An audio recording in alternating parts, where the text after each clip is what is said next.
முருங்கைக்கீரை கூட்டு வைக்கிறதுக்காக இன்றைக்கி இதில் துவரம்பருப்பு ஊற வச்சுட்டு கொஞ்சம் நாளி வெங்காயம் தக்காளி ஜீரகம் துவரம்பருப்பு இந்த அடுப்பில் வேகுது. இந்த அடுப்பில் முருங்கைக்காய் கிரேவி பண்ண போகிறேன். ஏற்கனவே முருங்கைக்காய் கிரேவி ஒரு வீடியோ போட்டிருக்கேன். இன்றைக்கி திரும்பவும் முருங்கைக்காய் கிரேவி பண்ண போகிறேன்.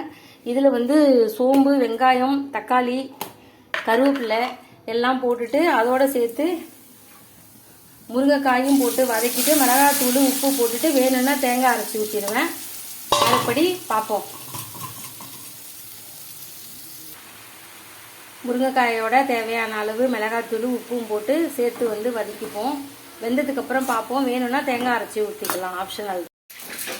என்ன பண்றீங்க? எனக்கு தெரியாம என்ன பண்ணிட்டு இருக்கீங்க? எங்களுக்கு தெரியாம நீங்க வீடியோ எடுத்தீங்கல்ல, அதான் உங்களுக்கு தெரியாம நாங்க எடுக்கிறோமா.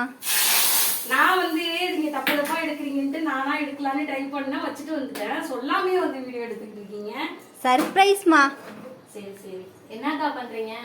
இது கீரைக்கு பருப்பு வேக வச்சு முருங்கைக்கீரை கூட்டு வைக்கலான்னு பருப்பு வேக வச்சு அதில் மிளகாத்தூள் உப்பு போட்டுட்டு தேங்காய் ஜீரகம் அரைச்சி ஊற்றிருந்தேன். இப்போ தாளிச்சு கொட்டிட்டேன். கொதிச்சிட்டு இருக்கு. இப்போ இதில் முருங்கைக்கீரை அள்ளி வச்சோம்னா ஒரு 2 கொதி வந்தோம்னா இதை ஆஃப் பண்ணிடலாம். இது முருங்கைக்காய் கிரேவி கொஞ்சம் இதாகட்டும் அப்படின்னு சொல்லிட்டு ஃப்ரை ஆகட்டும்னு சொல்லிட்டு இது வச்சிருக்கேன். அவ்வளோதான், முடிஞ்சிருச்சு, ரெடி ஆயிட்டு சாப்பிட வேண்டியதுதான். நீங்க போங்க, நான் முடிச்சிட்டேன். நீங்க 2 பேரும் போயிட்டு வாங்க. ஓகே.